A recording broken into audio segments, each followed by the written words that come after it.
Welcome to 24/7 Update, a special student-produced news broadcast created for a contemporary world subject. In this program, we aim to explore how globalization connects us all across countries, across cultures, and across every aspect of life.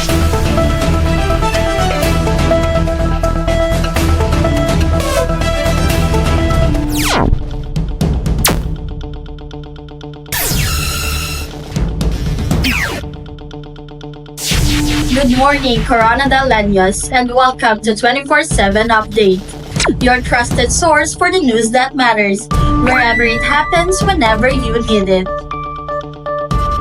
From your neighborhood to the nation and beyond, we are here to bring you the stories shaping our world with clarity, accuracy, and impact. Today is 17th of May 2025. This is your news anchor, Arrianne Peregua. And I am Al-shaifa Marohom, Bringing you the latest update live in Coronadal City. This is 24/7 Update. Global stories, local impact.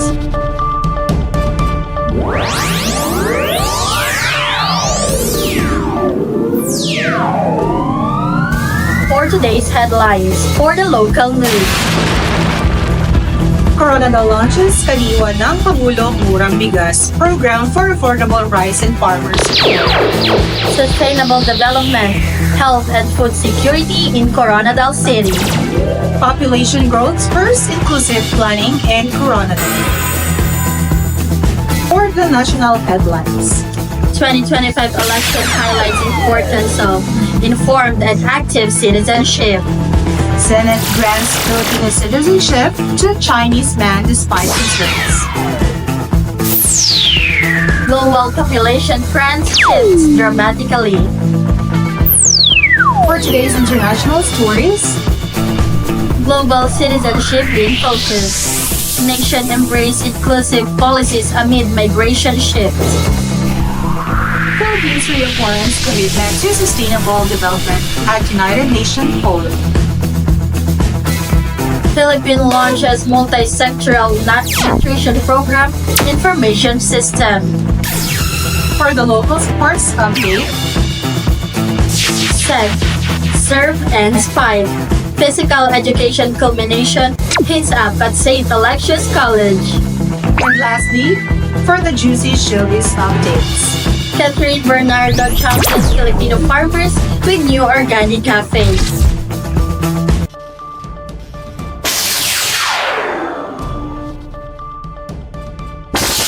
Starting off with the latest in our community. Coronadal launches Kadiwa ng Pangulong Murang Bigas program for affordable rice and farmer support. Here is Via Tundugan for more updates. The National Irrigation Administration, NIA, and the City Government of Coronadal launched the Kadiwa ng Pangulo Murang Bigas program on August 9, 2024, offering rice at 25 pesos per kilo to help ease the burden of rising food costs. The rice sourced directly from local irrigators associations supports both consumer savings and local farmers. NIA 12 Acting Manager Engineer Mario Sanding said the government program aims to boost food security and stabilize rice prices in the city. Mayor Eliordo Ojena emphasized the program's impact, saying it provides affordable rice, strengthens local agriculture, and helps regulate market prices. Plans are underway to open more Kadiwa outlets in other barangays before year-end. This is Via Joy Tindugan. Back to the studio.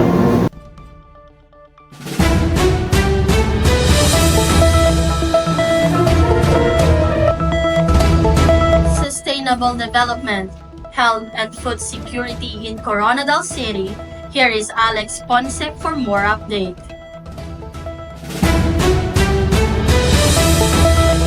In Barangay San Isidro, local farmers are embracing sustainable agriculture with support from the city and NGOs. They reduce chemical fertilizer use and switch to organic composting.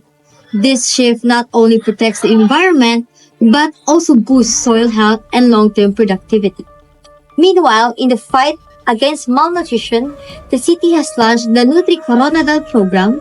It connects public schools with local farmers to supply fresh, healthy produce for school feeding programs.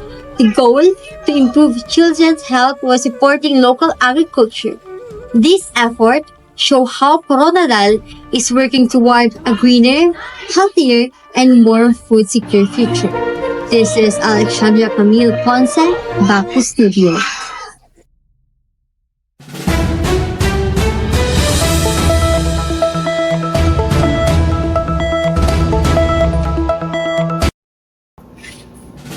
Population growth spurs inclusive planning and Coronadal. We have Alyssa Sarona to give us the full details.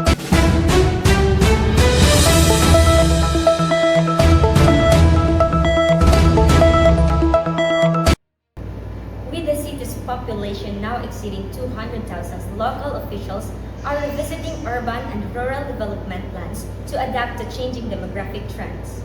The Philippine Statistic Authority or PSA reports that the city is experiencing steady growth with a youthful population and an influx of migrants from nearby provinces.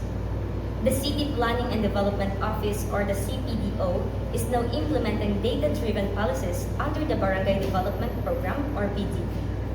This focuses on expanding access to basic services such as water supply, sanitation, and electricity. It also focuses on building more classrooms and health stations in underserved barangays and launching livelihood training programs for women and out-of-school youth. City officials highlight that understanding the population profile is key to building a livable and inclusive Coronadal. Development must meet the needs of the people, and those needs change as our city grows, said CPDO Head Engineer Mary Grace Tabang. This is Alyssa and Sarona. Back to studio.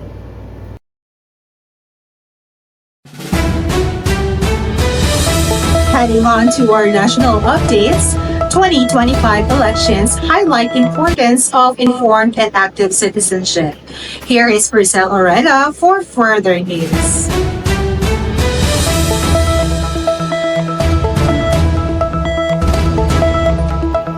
As millions of Filipinos headed to the polls this May 2025, government agencies and civil society groups emphasize the role of informed and active citizenship in shaping the nation's future. The Commission of Election, or COMELEC, reported increased youth participation this year. Following their nationwide voter education campaign, voters were reminded that exercising the right to vote is a key responsibility of every Filipino citizen and a vital part of democracy. This is Rachele, back to studio.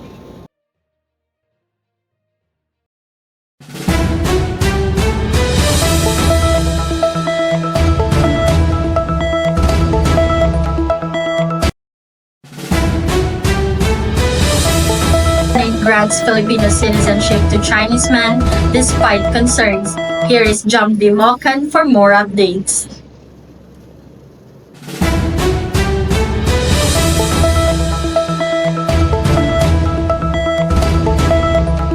The Philippine Senate has approved the grant of Filipino citizenship to a Chinese national, sparking concerns due to red flags raised during the proceedings.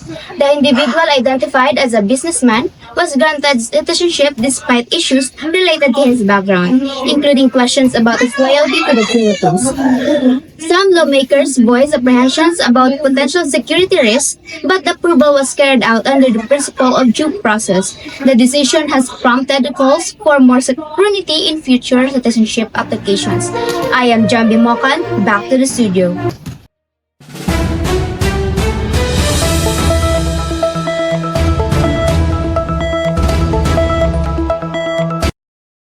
Rescue story for our national updates.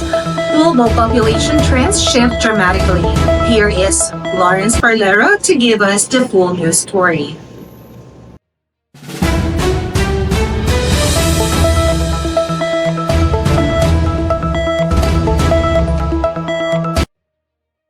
The Philippines continues to have a relatively young population with a median age of 25.7 years. While this presents a potential demographic dividend, economists warn that without proper investment in education, healthcare, and job creation, the country may miss this critical opportunity. Lawmakers are now pushing for a new renewed national demographic strategy, which includes strengthening local industries, improving family planning programs, and creating pathways for returning OFWs or overseas Filipino workers. As the world's population changes, we must ensure that our people are not left behind, said Senator Risa Hontiveros during a Senate hearing on demographic resilience. The Philippines must prepare not just for the challenges, but also for the opportunities of a new global demographic order. This is Lawrence Bernero of the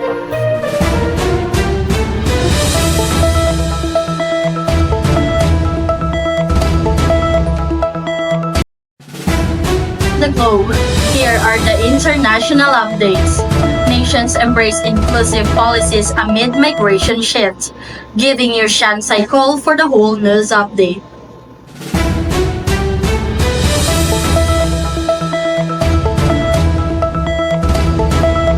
In recent months, several countries have launched reforms to broaden access to citizenship, especially for displaced population, migrant workers, and the stateless. Leading the way are Canada, Germany, and the Philippines, streamlining dual citizenship and naturalization for long-term residents. The United Nations calls this a major step toward global inclusion. Groups like the International Organization for Migration are aiding government to ensure fair, transparent application processes. Still, some critics worry these reforms could strain economies or affect national identity, but advocates say that reflects towards interconnected world. Stay tuned as we track how citizenship is being redefined. Back to you in the studio.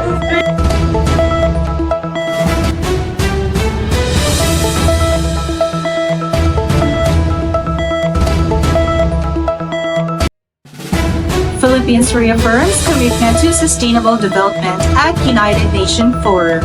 Here is Rachele Nambong for more updates.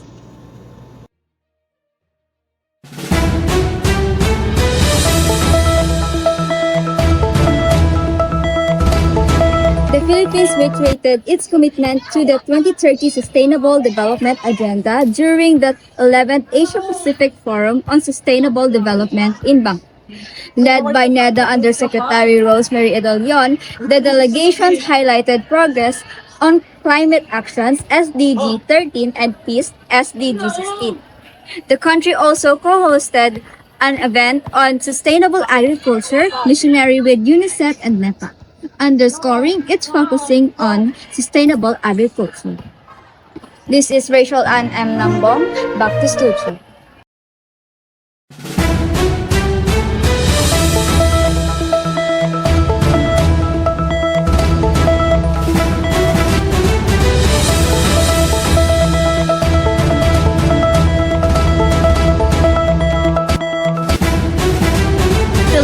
Launches multi-sectoral nutrition project information system. We have MJ Suizo for more update.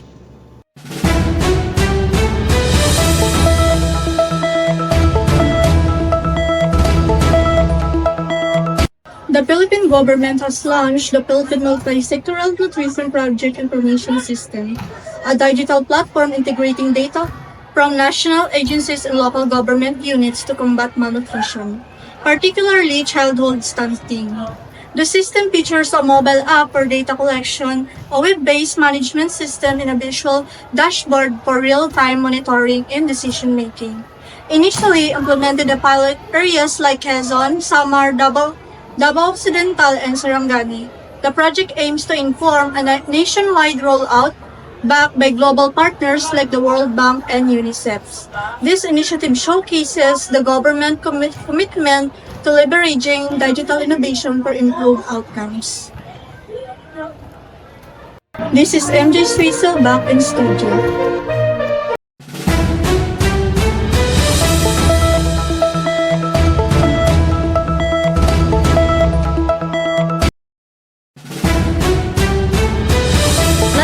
over to the sports desk for the latest update in the world of athletics. Physical education culmination hits up at St. Alexius College. Coming right on is Kero Leysa live at St. Alexius College Gymnasium.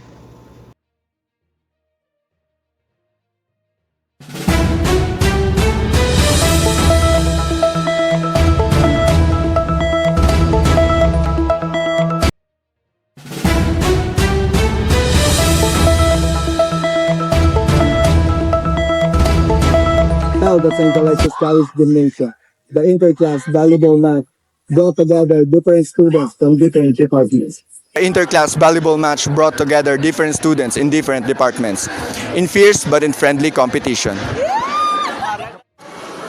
Cheers echoed as players showcased their skill, strategy, and sportsmanship, proving that learning goes beyond the four walls of the classroom. Dominating the court with powerful serves and unstoppable coordination was none other than nursing department, emerging as leading team of the match. With precision plays and unwavering team spirit, they spiked their way to the top, earning the loudest applause and the coveted champion title. That's it for today's sports update. Stay active, stay united, because here at St. Alexius, every student is a champion in their own way.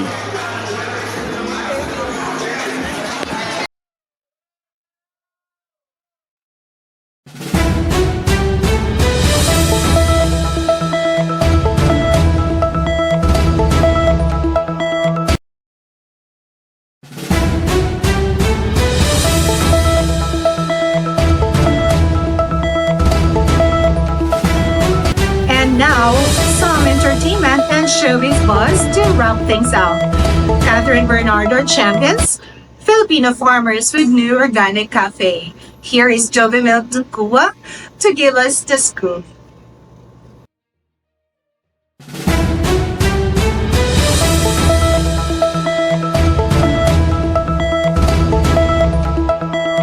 In a move that blends stardom with social impact, box office queen Catherine Bernardo has officially opened Isla Cafe, an organic, locally sourced food hub in the heart of Quezon City.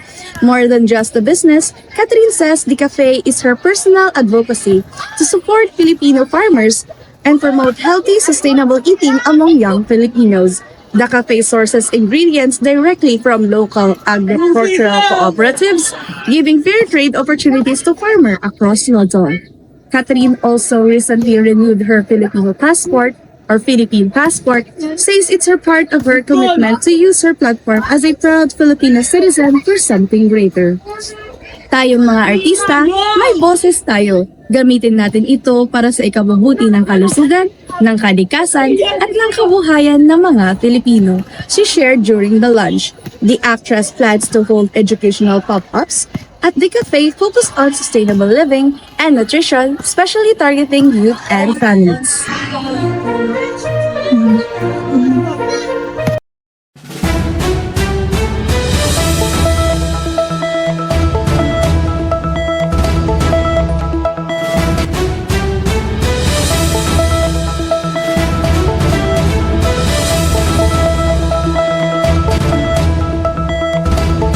Those are the news that we have gathered for this day. Where every story matters, from your street to the global stage. Remember to stay alert Stay informed. and aim for a better world, one news at a time. Once again, this is Al-shaifa Marohom. And Arrianne Precious Peregua. This is 24/7 Update, Global Stories, Local Impact.